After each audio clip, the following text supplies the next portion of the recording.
अगर आपने इन्वेस्टमेंट अभी तक स्टार्ट नहीं किया है और अगर आप स्टार्ट करने की सोच रहे हो 2024 में छोटी सी इन्वेस्टमेंट, तो आप बिल्कुल सही जगह पे आए हैं, क्योंकि मैं आपको दिखाऊंगा कि मैंने कब स्टार्ट किया था इन्वेस्टमेंट करना और कहाँ कहाँ पे इन्वेस्टमेंट करता हूँ, स्टॉक में कैसे इन्वेस्टमेंट करता हूँ और अगर म्यूचुअल फंड में इन्वेस्टमेंट करता हूँ तो वो कौन से म्यूचुअल फंड में मैं इन्वेस्ट करता हूँ। देखिए, आपकी एज जो भी हो, अगर आप कमाते हैं तो आपको अपने फ्यूचर के बारे में जरूर सोचना चाहिए, क्योंकि यही एक ऐसी चीज है जो हमें जानवर से अलग करती है। जानवर अपने फ्यूचर के बारे में नहीं सोच सकता, अपने कल के बारे में नहीं सोच सकता, लेकिन अगर आप कमाते हैं तो आपको अपनी फैमिली के फ्यूचर के बारे में सोचना है, फैमिली की सिक्योरिटी के बारे में सोचना है कि कल को अगर आपकी जॉब नहीं रही या फिर आप कम कमाने लग गए तो आपके पास इतना पैसा होना चाहिए कि आप सरवाइव कर सको एक साल तक, या फिर कल को आपका बच्चा अगर बड़ा होता है उसकी पढ़ाई के लिए पैसे चाहिए होंगे अचानक से, तो एजुकेशन बहुत ही महंगी होने वाली। तो आपको अपनी कमाई का कम से कम 20% इन्वेस्टमेंट स्टार्ट कर देना चाहिए आज से ही, अगर आपने अभी तक स्टार्ट नहीं किया है तो। ठीक है, कम से कम 20%, ज्यादा से ज्यादा आप 30-40% तक भी कर सकते हो अगर आपका बजट अलाउ करता है तो, लेकिन कम से कम 20% तो आपको करना ही पड़ेगा। ठीक है, तो 20% आज से ही इन्वेस्टमेंट स्टार्ट करनी है। अब अगर आप प्लान कर लिए, यहां तक आए और प्लान कर लिए कि चलिए ठीक है मैं अब इन्वेस्टमेंट करूंगा आज से, आपके पास दो रास्ते होते हैं। एक रास्ता है कि आप स्टॉक सेलेक्ट करिए, खुद से बाइंग करिए, उसमें बाइंग करिए या फिर सेलिंग करिए, तो उसमें कई सारी चीजें इन्वॉल्व हो जाती हैं। फंडामेंटल एनालिसिस आनी चाहिए आपको, टेक्निकल एनालिसिस आनी चाहिए आपको, और कुछ स्टॉक्स के रिकमेंडेशन भी मिल जाते हैं अच्छे लोगों से, तो बेहतर रहता है। तो आपको स्टॉक्स में बाइंग सेलिंग अगर करनी है तो आपको इस चैनल पे सारी इंफॉर्मेशन मिल जाएगी, कब कौन से स्टॉक में बाइंग करनी चाहिए। एज ए सजेशन आप उसमें फिर आपको अपनी भी एनालिसिस करनी होगी, क्योंकि at the end of the day पैसा आपका है, पैसा आपको लगाना है अपना। ठीक है, तो अपनी एनालिसिस किसी के बताए हुए स्टॉक पे जरूर करिए बिफोर इन्वेस्टिंग। ठीक है, कोई भी हो, चाहे मैं हूं या फिर कहीं और से आप वीडियो देख रहे हो, तो आपको इतनी एनालिसिस जरूर आनी चाहिए कि किसी दूसरे की बात पे भरोसा ना करना पड़े, थोड़ा सा आप उसको अपनी तरफ से जस्टिफाई कर सको कि अगला जो बोल रहा है वो सही बोल रहा है या नहीं बोल रहा है। ठीक है, तो इतना फंडामेंटल और टेक्निकल एनालिसिस आपको आना चाहिए अगर आप स्टॉक में डायरेक्टली इन्वॉल्व होना चाहते हो बाई सेल करके। ये था मेरा पहला तरीका जिससे आप इन्वेस्टमेंट करना स्टार्ट कर सकते हो। इसके लिए कुछ डीमैट अकाउंट चाहिए होगा आपको, इसकी सारी वीडियो इस चैनल पे पड़ी हुई है कि क्या क्या बेसिक चीजें चाहिए होती हैं आपको स्टार्ट करने से पहले। ठीक है, अब चलते हैं दूसरे तरीके पे, जिस तरीके से आप इन्वेस्टमेंट कर सकते हैं वो है म्यूचुअल फंड।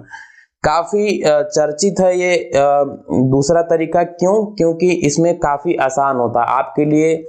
म्यूचुअल फंड की 10-20 लोगों की टीम काम करती है जो कि काफी प्रोफेशनल होते हैं इस क्षेत्र में, और आपको केवल अपना पैसा डाल देना है और उसके बाद छोड़ देना है, सारा चीज वो हैंडल करते हैं। बेसिकली इन जो बैकएंड में वो भी यही कर रहे हैं, स्टॉक बाई और सेल कर रहे हैं, लेकिन उनका प्रोफेशनल होना और वो पूरी तरह से टेक्निकल होते हैं, उनके पास लेटेस्ट टेक्नोलॉजी होती हैं, तो वो बेहतरीन तरीके से करते हैं और आपको ज्यादा हेडक लेने की जरूरत नहीं पड़ती है।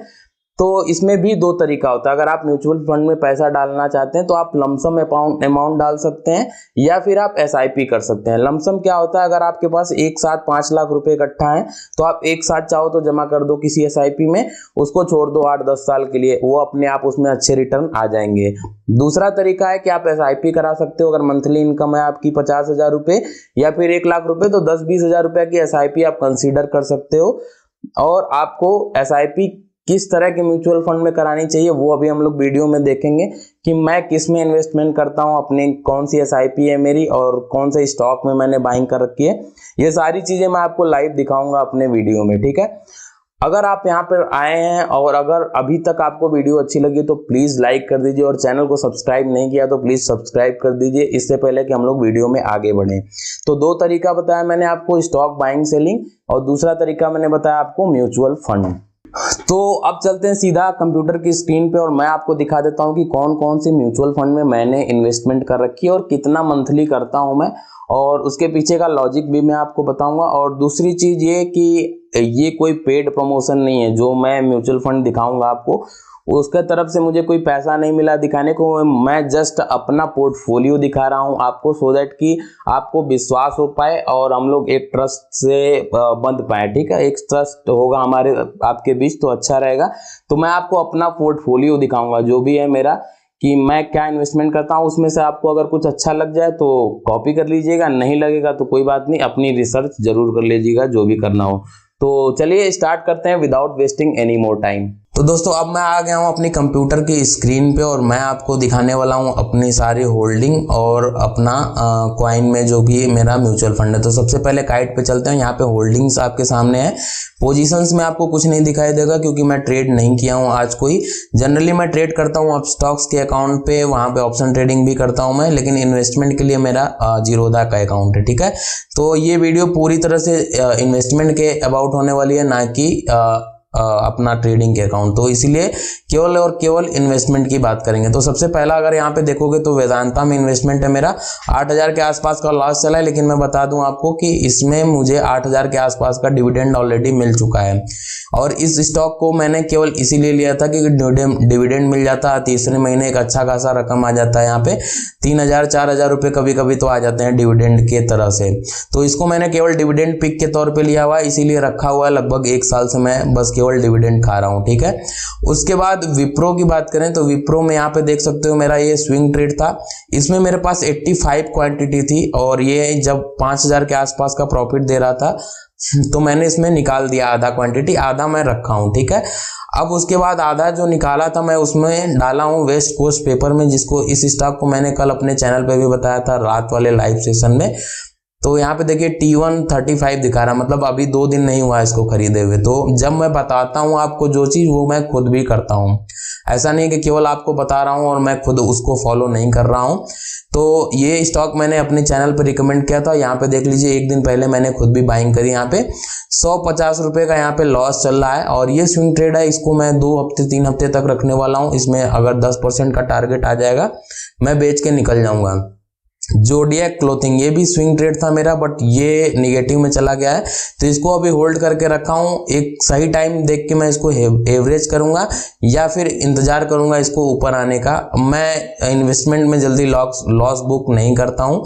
इसका वजह यह है कि मुझे कोई जल्दी नहीं है इस पैसे को निकालने की, ठीक है। तो मैं लॉस क्यों बुक करूं, और इसीलिए मैं आपको भी सजेस्ट करूंगा कि इन्वेस्टमेंट आप उसी पैसे से करिएगा जिसको आप छोड़ पाए, मतलब जिसको आप बिल्कुल छोड़ पाए कि 8-10 साल का टाइम है मेरे पास, अभी नहीं निकालना है, कल को आज डाला और कल को निकालना है, तो फिर उस चक्कर में आप गलत डिसीजन ले लेंगे, ठीक है। अब चलते हैं म्यूचुअल फंड की तरफ सीधा, और यहाँ पे मैं दिखाता हूँ आपको कौन कौन से म्यूचुअल फंड है। तो बेसिकली उससे पहले मैं आपको बता दूं कि मैंने 3-4 साल हो गए मुझे जॉब करते हुए, लेकिन मैं म्यूचुअल फंड स्टार्ट किया हूँ 1 साल पहले, ऑलमोस्ट, हाँ 1 साल पहले ही स्टार्ट किया हूँ म्यूचुअल फंड। तो इसकी वजह यह है कि मैं बीच में घर बनवाने लग गया था और वहाँ सारे पैसे चले रहने लग गए थे, तो मुझे कोई बताने वाला नहीं था कि इन्वेस्टमेंट कैसे करना चाहिए, इन्वेस्टमेंट करना चाहिए या नहीं करना चाहिए, या कब स्टार्ट करना चाहिए। तो इसलिए मैं आपको ज़रूर बोलूँगा कि अगर आप अर्न करते हो तो मेरी तरह आपको 4-5 साल बाद पछताना ना पड़े कि नहीं स्टार्ट कर देना चाहिए था। 10-5 हज़ार रुपये महीने से निकल जाते हैं, कब पता नहीं चलता, और एक तरह वो इकट्ठा होकर बड़ा अमाउंट बन जाता है। तो मेरा अभी यहाँ पे 84,000 के आसपास का ही दिखाई पड़ रहा है, क्योंकि मुझे ज़्यादा टाइम नहीं हुआ है। और अब आपको मैं दिखाता हूँ कि कौन कौन सा म्यूचुअल फंड है जिसमें मैं इन्वेस्टमेंट करता हूं।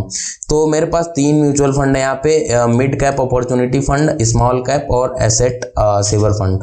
तो ये वाला जो फंड है ये केवल टैक्स सेविंग के लिए, जो इनकम जब 5-6 लाख से ज़्यादा हो जाती है आपको तो टैक्स कटता है, तो ये अंडर 80C आपको टैक्स सेव करके देता है। तो इसकी वजह से इस वाले फंड को यहाँ पे मैंने रखा है। अगर आपका भी ऐसा है तो टैक्स सेविंग के लिए आप इसको यूज कर सकते हैं, इस फंड को, अगर आप टैक्स सेविंग करना चाहते हैं तो। दूसरा स्मॉल कैप और मिड कैप। तो मेरे एनालिसिस के हिसाब से जो अगला टाइम है, अगला 4-5 साल होने वाला है ना, ये पूरी तरह से मिड कैप और स्मॉल कैप का ही होने वाला। अगर आप किसी भी स्मॉल कैप या मिड कैप का रिटर्न उठा के देख लेंगे, आपको हमेशा ऑल टाइम हाई पे मिलेगा पिछले 2-3 साल से। और ये भी बता दूं कि अगले 4-5 साल तक मुझे लगता है कि यही बूम पे रहेगा, मिड कैप और स्मॉल कैप। लार्ज कैप में क्या होता है, लार्ज कैप में आपका रिस्क लो होता है, ठीक है, रिस्क लो होता है, बट साथ ही साथ आपका रिटर्न जो है वो भी लो होता है, ठीक है। तो लार्ज कैप में मैंने इसलिए नहीं इन्वेस्ट किया हूँ क्योंकि मैं रिस्क ले सकता हूँ, अभी इस एज में मैं रिस्क ले सकता हूँ। लेकिन अगर आप 45 प्लस हैं या 55 प्लस हैं तो आप ज़्यादा रिस्क नहीं लेना चाहते, आप लार्ज कैप में डाल सकते हैं। वहाँ पर भी 15% के आसपास का सालाना आपको रिटर्न मिल जाएगा आराम से, ठीक है। लेकिन इसमें क्या है, इसमें अब 25% तक भी चला जाता है, कभी बार स्मॉल कैप में 30% तक के रिटर्न भी आ जाते हैं साल के। तो इसलिए अग्रेसिव इन्वेस्टमेंट करना था मुझे, इसलिए मैंने इसमें डाला। अब इसको थोड़ा सा एक्सप्लोर कर देते हैं और आपके लिए कि इस म्यूचुअल फंड का क्या है फिलहाल इसमें। एक मिनट, इसकी डिटेल्स को देख लेते हैं ना, किस तरह का म्यूचुअल फंड है, कितना अमाउंट आप डाल सकते हो। देखिए यहाँ पे करेंटली यहाँ पे देखिए 1 ईयर का CAGR 43% निकल के आ रहा है, कितना बेहतरीन है, ठीक है। 43% का 1 महीने का CAGR है। अगर आप इसको 3 साल पे भी देखेंगे तो यहाँ पे 30% के आसपास का निकल के आ रहा है। तो यही मैं कह रहा था कि म्यूचुअल फंड में मिड कैप इस समय अच्छे पे चल रहा है और स्मॉल कैप भी दिखाऊंगा अभी आपको, ठीक है। तो करंट नैव इसका ये है। और उसके बाद देखिए मिनिमम इन्वेस्टमेंट इसमें 100 रुपये कर सकते हो आप, 100 रुपये का केवल मिनिमम इन्वेस्टमेंट चाहिए आपको, ज्यादा सोचना नहीं है इसमें। इसलिए कहते हैं जो भी आप कमाते हो उसका कुछ हिस्सा इन्वेस्टमेंट करना चालू कर दो। देखिए बाई और SIP दोनों ऑप्शन है। SIP में आपका हर महीने यहाँ पे कुछ पैसा कट जाता है और बाई में आपको एक बार पैसा डाल के छोड़ देना होता है। तो मेरा जो है वो SIP वाला सिस्टम है, ना कि बाई वाला, ठीक है। इसमें इस वाले में 5,000 रुपये मंथली डालता हूँ मैं मिड कैप में। अगर आप यहाँ पे देखोगे तो 35,000 हो गया, कहीं दिखा नहीं रहा है क्या, देखिए 5,000 रुपये मंथली पड़ता है इसमें, ठीक है। और इस वाले में अगर देखोगे आप इसमें तो मेरा 2,000 का स्मॉल कैप का है। और इसको दिखाऊंगा मैं आपको नैव, तो 1 मिनट बस रुक जाइए।